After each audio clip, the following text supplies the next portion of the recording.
வணக்கம்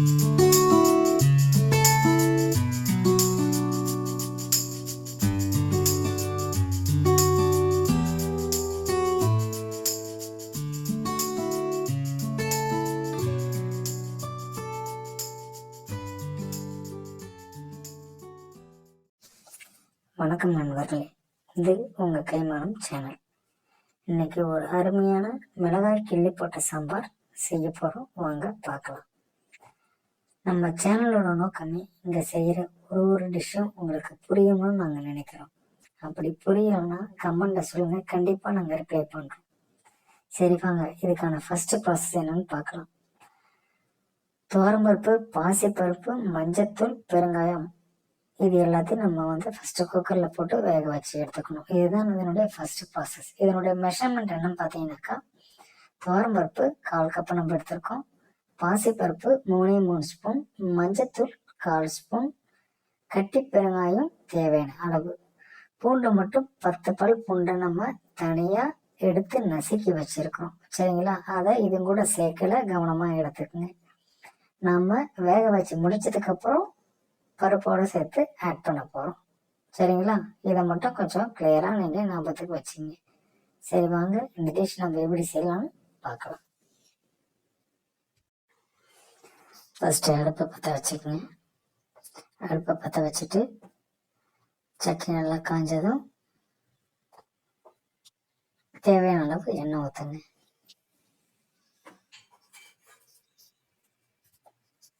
எண்ணெய் கொஞ்சம் நல்லா சூடாகட்டும்.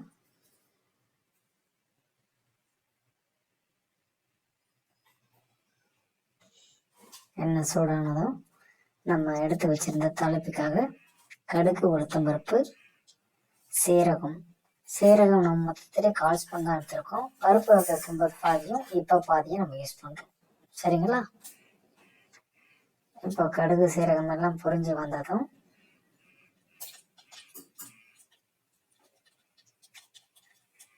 காஞ்ச மிளகாய் இருக்குல்ல, இந்த மிளகாய் மொத்தம் 6 நம்பரில் 4 மிளகாய் கிள்ளி வச்சுருக்கேன். சரிங்களா? 2 மிளகாய் முழுசாக போட்டிருக்கேன். போட்டு உடனே பார்த்தீங்கன்னாக்கா நீங்கள் வெங்காயம் போடுங்க. வெங்காயம் இதுக்கு பெரிய வெங்காயம் யூஸ் பண்ணியிருக்கு, ஒரு 6 சின்ன வெங்காயம் மட்டும் யூஸ் பண்ணியிருக்கோம். சரிங்களா? இது பெரிய வெங்காயம் நீல வாக்கில் கட் பண்ணிக்கோங்க, ரொம்ப நல்லாயிருக்கும். கொஞ்சம் லைட்டாக இந்த மாதிரி வதக்குங்க.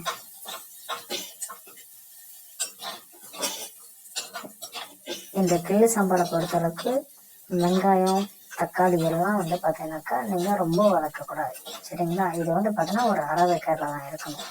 அப்போ தான் இந்த சாம்பார் நல்லாயிருக்கும்.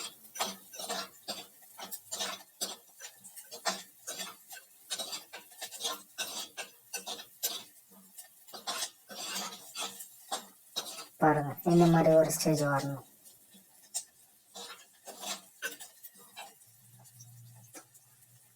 இப்போ அடுத்தது பச்சை மிளகாய் நம்ம வச்சிருந்தோம்ல, அந்த பச்சை மிளகாய் போட்டு சும்மா லைட்டாக வதக்குங்க.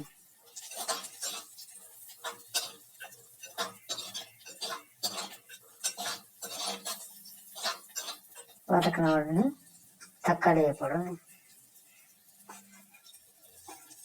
தக்காளி அளவு பார்த்தீங்கன்னாக்கா இது ஒரு தக்காளி தான் வச்சுருக்கோம். சரிங்களா?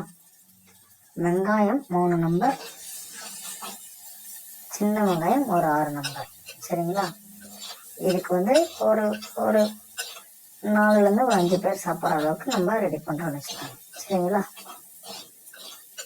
காரம் உங்களுக்கு வேணும்னா இன்னும் ஒரு மிளகா கூட நீங்கள் கிள்ளி போட்டுக்கலாம். சரிங்களா?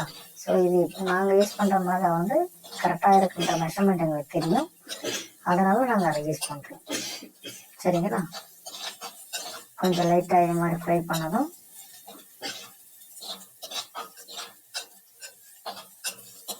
பாருங்கள், இது மாதிரி வந்ததும்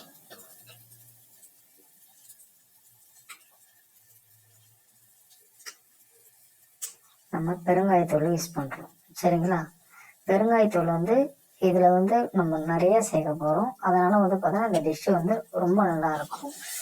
பெருங்காயம் இது 3 ஸ்டேஜில் நம்ம சேர்க்குறோம். சரிங்களா? இப்போ ஒரு ஸ்டேஜில் சேர்க்குறோம். நம்ம பருப்பு வேகக்குள்ள பார்த்தோன்னாக்கா அப்போ ஒரு ஸ்டேஜில் சேர்த்துருக்கோம். ப்ளஸ் பார்த்தீங்கன்னாக்கா நம்ம புளிக்காய்ச்சல் போட்டதுக்கப்புறம் இன்னொரு ஸ்டேஜில் நம்ம பெருங்காயம் சேர்ப்போம். இப்போ வெங்காயம் தக்காளி எல்லாம் ஓரளவுக்கு வதங்கிடுச்சு. சரிங்களா? இப்போ நம்ம பருப்பு வேக வச்சோம்ல, அந்த வேக வச்ச பருப்பு சேர்த்த தண்ணியோட நம்ம ஊற்றுறோம். சரிங்களா? இந்த பருப்பு வேக வைக்கும் போது வந்து பார்த்தீங்கன்னாக்கா நம்ம என்னென்ன சேர்த்துருக்கோன்னா சீரகம், மஞ்சள் 1/4 ஸ்பூன் மட்டும் தான் நம்ம சேர்த்துருக்கோம். அப்புறம் தேவையான அளவுக்கு தண்ணி ஊற்றி பருப்பு வேக வச்சுருக்கோம். இப்போ அதை கூட சேர்த்து இந்த குழம்புக்கு தேவையான தண்ணி ஊற்றிக்கும். இந்த சாம்பாரை பொறுத்தளவுக்கு வந்து பார்த்தீங்கன்னாக்கா இது தண்ணியாக தான் இருக்கும். தண்ணியாக இருந்தால் தான் வந்து நல்லா இருக்கும். சரிங்களா? நம்ம பருப்பு எவ்வளோ இருக்கோ அதுக்கேற்ற மாதிரி வந்து பார்த்தா தண்ணி யூஸ் பண்ணிக்கோங்க. சரிங்களா? இப்போ அதை கூட சேர்த்து இந்த சாம்பாருக்கு தேவையான உப்பை போட்டு நல்லா மிக்ஸ் பண்ணுங்க.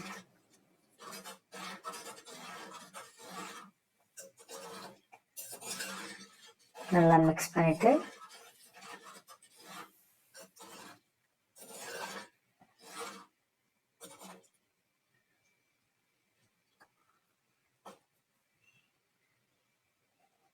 ஒரு மூடி போட்டு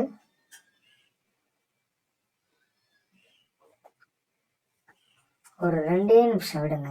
இது வந்து நம்ம அதிகமாக கொதிக்க விடக்கூடாது. சரிங்களா? ஒரு 2 நிமிஷம் மட்டும் நம்ம விட்டுட்டு 2 நிமிஷம் ஆயிடுச்சு. இப்போ பாருங்கள், இப்போ எடுத்துட்டு லைட்டாக ஒரு மிக்ஸ் பண்ணுவோம். சாம்பார் கொதி வந்துருச்சுங்களா? இப்போ நம்ம எடுத்து வச்சிருக்க புளி கரைச்சல் வந்து நம்ம போட போகிறோம். புளி பார்த்தீங்கன்னாக்கா இது வந்து ஒரு என்ன சொல்கிறது, ஒரு லெமன் சைஸில் நம்ம எடுத்திருக்கோம். லெமன் சைஸ் எடுத்து தேவையான அளவுக்கு நம்ம தண்ணியை சேர்த்து புளியை கரைச்சி நல்லா வச்சுருக்கோம்.